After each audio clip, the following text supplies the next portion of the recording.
Welcome back to the first podcast episode of 2025. I am so excited you are here. If this is your first episode listening in, welcome. And if you are a returned listener, I am just honored to keep showing up in your ears.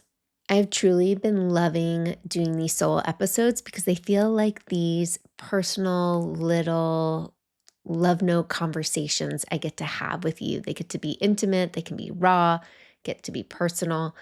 I also hear from a lot of you listeners that these are some of your favorites. So this year, what's to come is a lot more solo episodes, as well as, of course, some amazing guests sprinkled in because I very much believe in continuing to learn from this amazing community of people and wisdom that is out there. To kick us off in the new year, we are going to be tapping into this new year mindset that we all love to connect to, especially if you are somebody who enjoys investing in yourself and self development so that you can really grow and think about how do you want to live this one precious life of yours. Today, we're going to specifically talk about what are some helpful mindsets to have as you set up your new year intentions and goals, and what are some not so helpful ones that we can get trapped in, and how can you find your center amid the whole process so that you're reducing the overwhelm and all of the noise of the things that are out there, and instead coming back to the present moment, coming back to yourself. So let's settle in and let's get centered.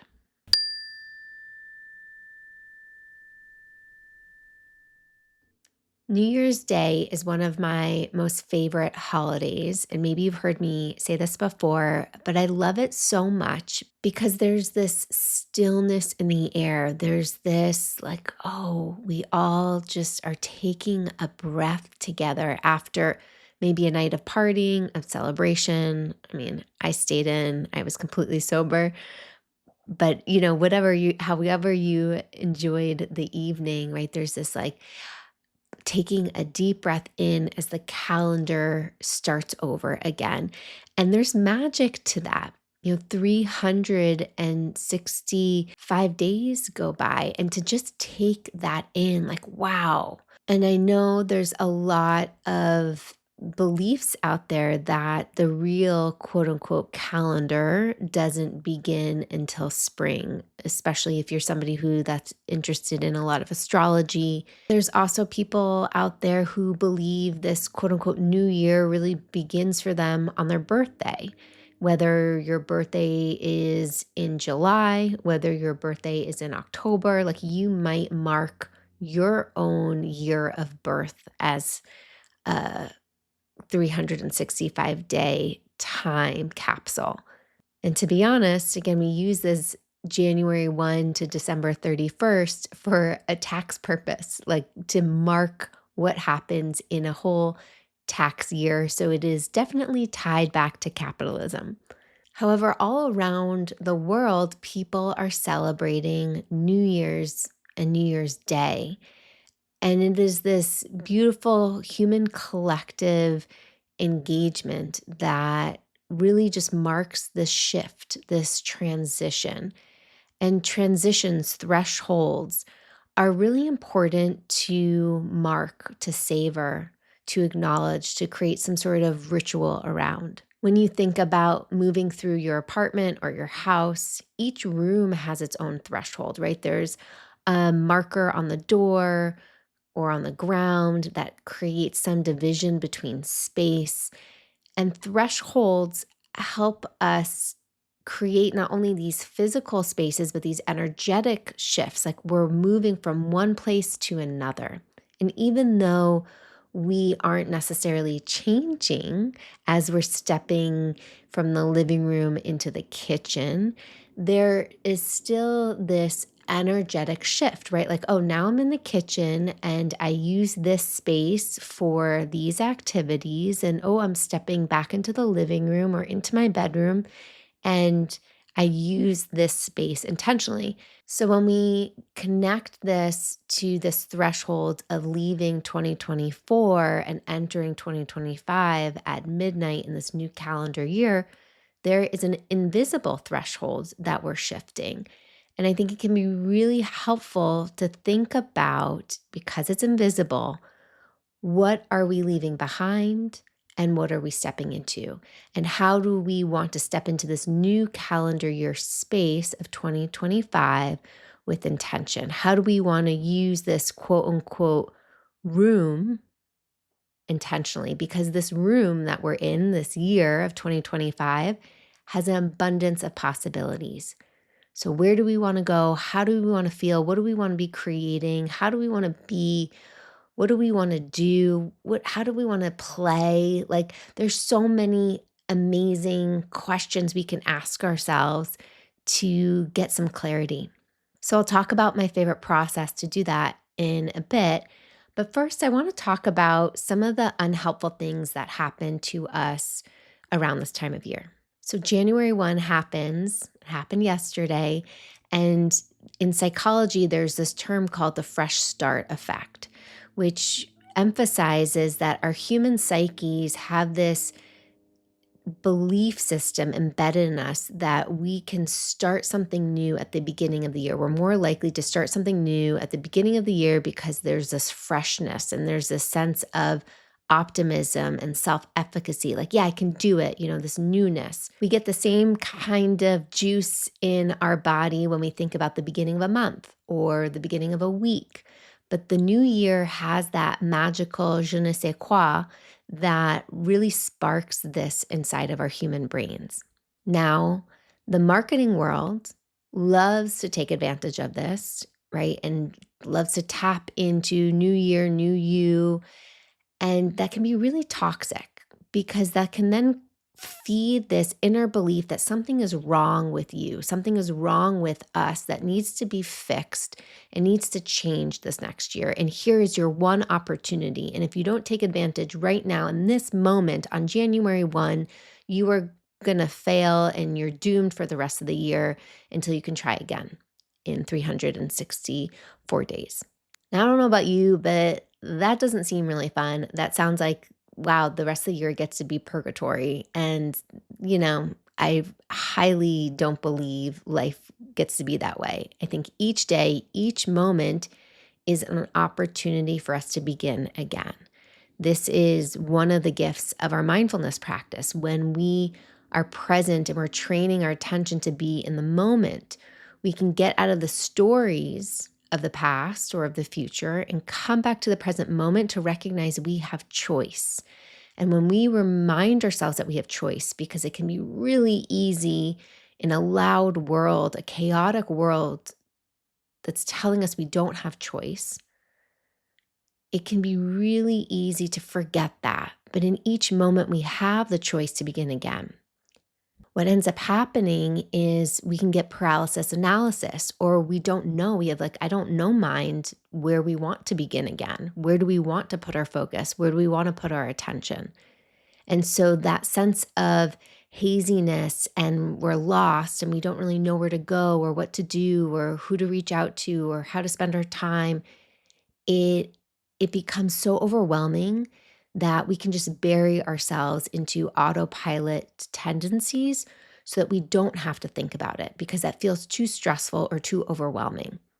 So instead of getting clear and getting present with ourselves and getting curious, we tend to shut that part of us down and instead enter autopilot because it's just easier. There's no resistance. However, if we go on autopilot, in my personal belief, we're not really living life. We're just cruising by, spending each moment, each day on default. So I'm here to remind you that you have the power to design your life. Life is going to life. Things are going to happen out of your control. Sicknesses, death, heartbreak, job loss, shitty weather. Life is going to life. But even when that happens, you still have choice. You have choice of what you want to do. And that comes back to the design. You get to design your life versus living it off of default. Good news, right? You get to choose. And then maybe the not so good news is now you've got to do the work because it's not just a magical button you can press. It's work, it's conscious work to stay alert, to stay connected to the life that you want to design. A lot of the time, I see clients, I see this in the social media world talked about, I hear friends talk about resolutions. And you've heard me say this probably hundreds of times before. I've definitely done podcast episodes about this in years past, that resolutions don't work. And there's research to show it. By February, most years, people have dropped their resolutions. And that's mostly because resolutions were either too big or lofty of goals that people set, and or they were connected to more shoulds. Like, oh, I should be losing weight, or I should read a book a week, or I should save more money, or I should look for a new job. There's all these like, oh, that would be nice, or everybody else is doing it, or oh, that's what I should do at this stage of life, or this is how life should look. Or we get very much wrapped into those unhelpful beliefs. And when you design resolutions or even goals based on those shoulds, it's like building a house with faulty bricks. That shit's going to crumble really fast. When the wind blows, when it gets wet, it's going to crumble. And it's not based or built on depth of real fabric, of real resources within that brick. So this new year and every new year is not about fixing you, because nothing is wrong or broken. What I see and what I deeply believe in the bones of my body is that this calendar year, this freshness is a reminder that you can begin again. Just like you can begin again on January 19th, just like you can begin again in this moment, just like you can begin again on May 1st. These are all reminders that you can begin again. And beginning again is really a word or words that invite you to come back to yourself.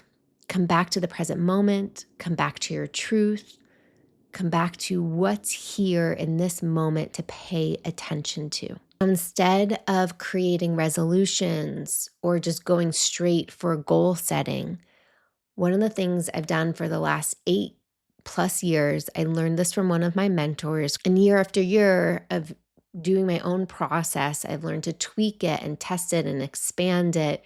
It's never quite the same. And what I do is I create what I call a power intention. And this power intention is like the North Star for the year.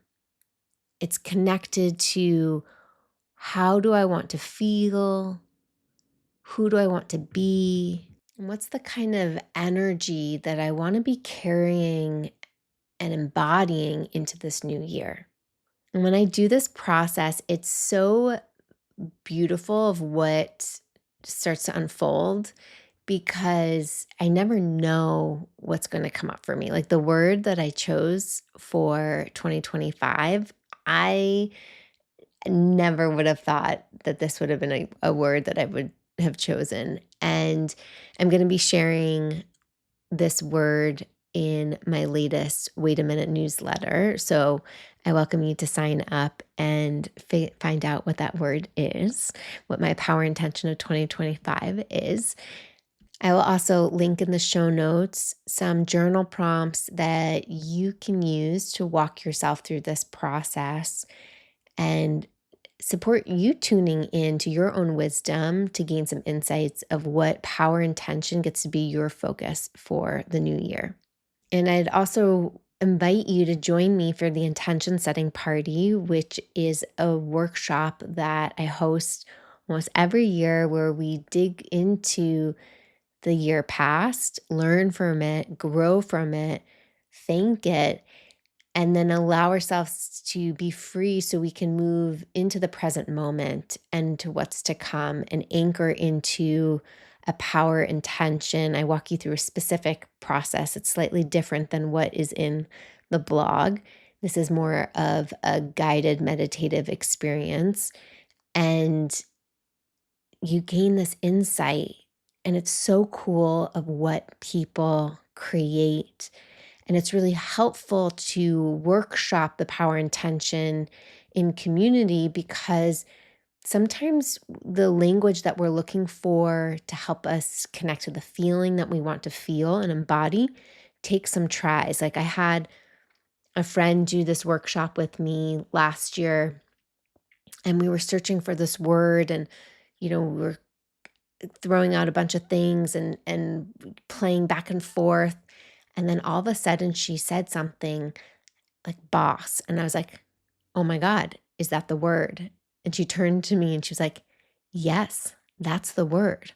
And boss became her power intention of 2024. So it's just like you never know what magic, what insights is going to come from doing this really enlivening work. Now, once you have a power intention, and we do this in the intention setting workshop, we then do this mind mapping activity and we get really clear on your soul goals. And your soul goals connected to this power intention. So you're thinking about how do you want to feel and be in all of these different areas of your life, and thinking about what is then a goal that is important to you. So we have the intention, which the intention is this mindset that we get to walk into something with. And then the goal is something tangible. And personally, I'm in a personal practice where it's like we're having goals as goalposts, right? As these signs that get to give us information. But I'm really practicing, part of my personal practice this year is not using goals as identifiers.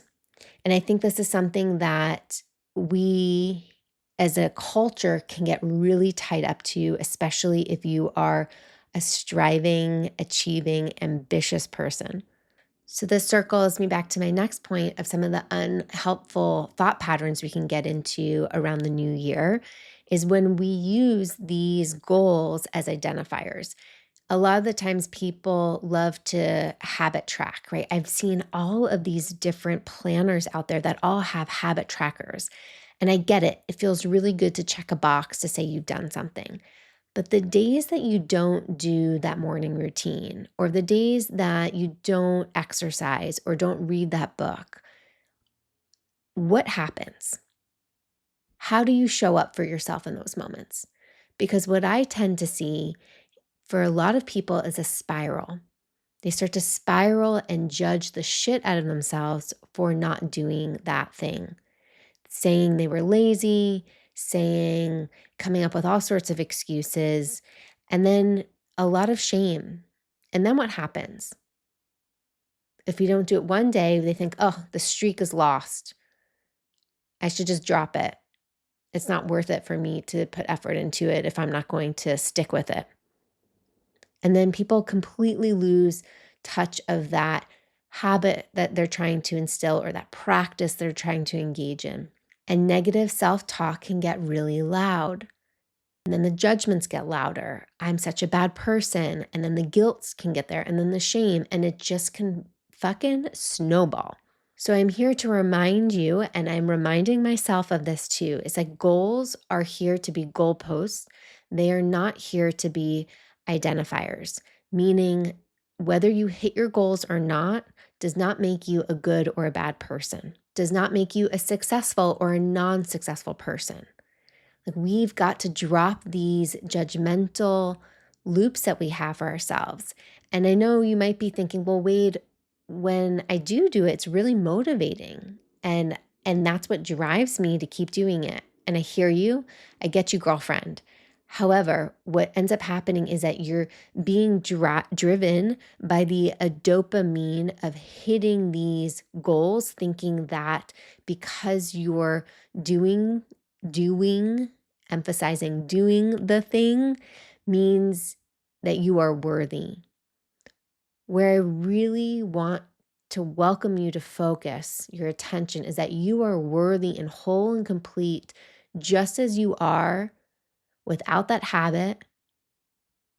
And once you can remember and feel that, it's like the habit that you're starting to practice is really an enhancer. And when you connect to your values of why that habit's actually important, and you connect back to your power intention of why that's important for you to prioritize today, this year, this month, that can be what guides you and supports you finding greater, more sustainable inner alignment. When we get too attached, and I say too because it's a spectrum, when we get too attached to tracking our habits, whether we did or didn't do something, whether we give ourselves a gold star or not, we come at life from a place of control, right? We can use these habit trackers as control places. And that's very different energy than building something from a place of steadiness and consistency. Makes me think about architecture. I don't know why, but I'm coming back to this brick idea, right? When you think about, taking walks in the neighborhood, I see all of these new construction buildings, and I'll maybe not say all, majority of these new construction townhouses made from pretty shitty looking material that I see after a year of weather, the outside wood starts to get discolored and they're flat roofs and they're getting a lot of leaks. And I just hear a lot of complaints from people who move into these places. And they might look really new and shiny with new marble looking kitchen tops and, new fixtures. And we love newness. But if it's not well made, it breaks down pretty fast. And so when we build slowly and when we build intentionally, that's where greater quality comes from, right? Thinking to slow fashion and fast fashion. It's like fast fashion, things are made super fast at low quality, at low prices to just get out the door to the masses. And what typically happens is the shirt rips or the buttons fall off or the coloring bleeds or it gets nice and pillowy. But when we invest in pieces that are made with higher quality ingredients, like 100% wool, cashmere, 100% organic cotton, we the durability is longer. And so you might be paying a little bit more of a premium. It might take longer to be made, but it actually has lasting impact. So that's the kind of mindset I want to welcome us to all embody as we're stepping into this new year, that it's not foot on the gas pedal, go time, push your goals to the max. Let me build really fast, really hard right now. That is the quickest way to dropping your goals by February. And instead, we want to go really slow. And this is where we get to use nature's rhythm to support us because, yes, we are still in the depths of winter. Some of the coldest days are still ahead here in the Northern Hemisphere. However, when walking around, I start to see little buds on the trees and I start to see little plants coming up from the ground. And life is still blooming and happening, but it's slow. And what I want to emphasize is that the seeds and the buds are there. And that's what we get to plant right now in these winter months. We get to set these power intentions and set these greater intentions for the year to come, knowing, again, we can't control what's going to happen, but we have this anchor to come back to no matter what happens. And we get to let those buds simmer and let the weather come, maybe some frost, some sun, and the warmer months will be here eventually. And that warmth will help us continue to blossom into spring, into summer, into the harvest months. And full circle, we come back to begin again. So if you are somebody who's listening to this episode that's like, oh my God, but I need to figure it all now and I need to start it now. And by Monday, when I go back to work, I want to have it all squared away and I want to have the house perfectly organized and right. It's like we can take a deep breath and remind yourself that there's time. And it's not about going fast. It's about going steady and slow. And slow is smooth. And when something is smooth, it supports us being in flow more, right? There's not resistance. And we can go, when things are smooth, a little bit more fast. And not that fast is the end game, but that speed, we can kind of control our speed when things are steady and smooth. So I welcome you to engage that mindset and support yourself, really anchoring into yourself, anchoring into this next year of life, and feeling it in your body, connecting to your own authentic wisdom and letting that be the guide to carry you forward. And if you want to come play, I'd love to see you at the intention setting party, as I'm hosting one virtually wherever you are in the world on January 25th and one here in Seattle on January 11th. So you can get both information linked in the show notes. There's still a few early bird tickets, 2-for-1 tickets for the in-person one in Seattle. And I look forward to seeing you there. Let me know what concepts, insights are resonating for you. Let me know what questions come alive for you. If you've already created a power intention, share it with me. Join me on Instagram at OneWade to let me know your thoughts, or send me an email linked in the show notes. Thank you for being here as always. And until next time, stay centered.